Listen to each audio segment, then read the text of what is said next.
नमस्कार, मैं हूं ब्रिजेश पांडे और टीवी9 डिजिटल के प्रोग्राम ब्रिजेश की बात में आपका स्वागत है।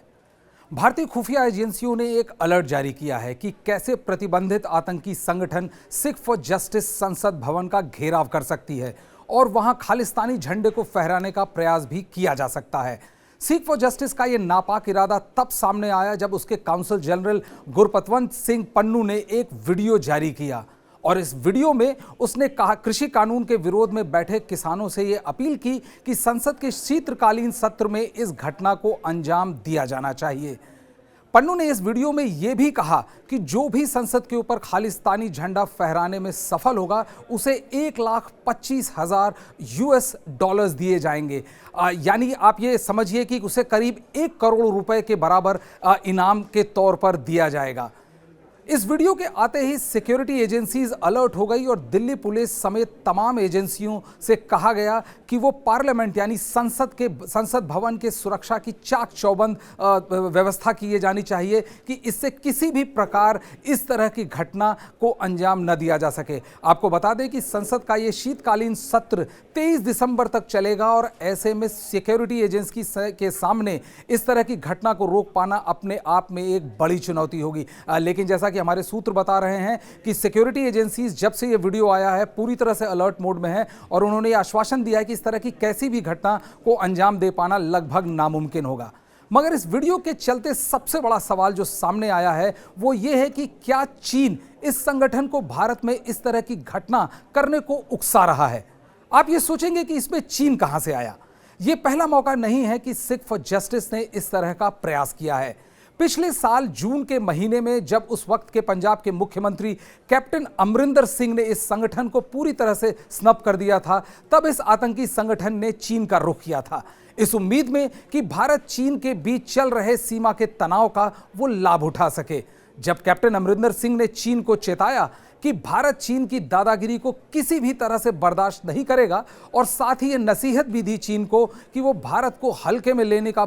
की भूल बिल्कुल ना करे, इसके ठीक अगले ही दिन सिख फॉर जस्टिस के पन्नू ने चीन के प्रीमियर शी जिनपिंग को एक चिट्ठी लिखी और भारत के खिलाफ चीन के रुख को न केवल जायज ठहराया बल्कि यह भी कहा कि प्रो खालिस्तानी ग्रुप SFJ का पूरी तरह से चाइना को समर्थन है और उसने समर्थन का ऐलान भी किया।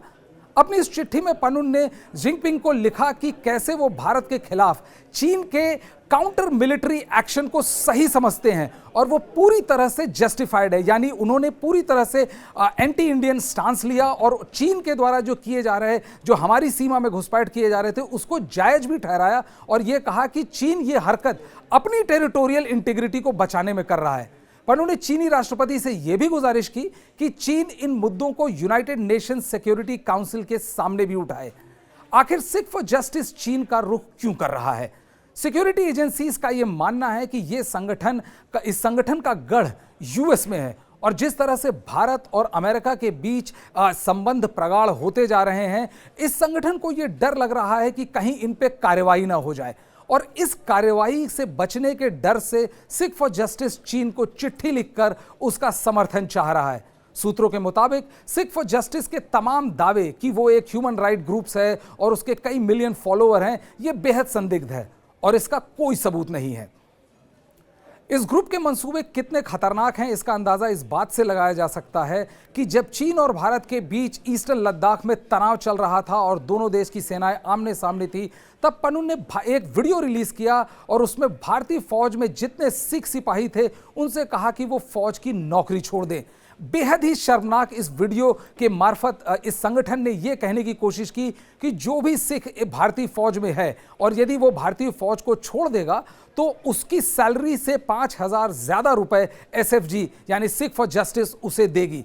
जो भारतीय इंटेलिजेंस एजेंसीज हैं उनका यह मानना है कि SFJ की इस तरह के वीडियो डाल की स्थिति को भड़काने का प्रयास कर रही है और यह उम्मीद कर रही है कि चीन का समर्थन उसे मिल जाएगा। हालांकि अभी तक चीन के द्वारा सीधे तौर पर SFG को मदद का मामला सामने नहीं आया है, मगर जानकार मानते हैं कि यह स्थिति कभी भी उत्पन्न हो सकती है। पिछले कुछ समय से भारत को लेकर चीन के नापाक इरादे किसी से नहीं छिपे हैं और ऐसे में इंटेलिजेंस एजेंसीज चाहती है कि ऐसी स्थिति आने से पहले ही इससे निपट लिया जाए।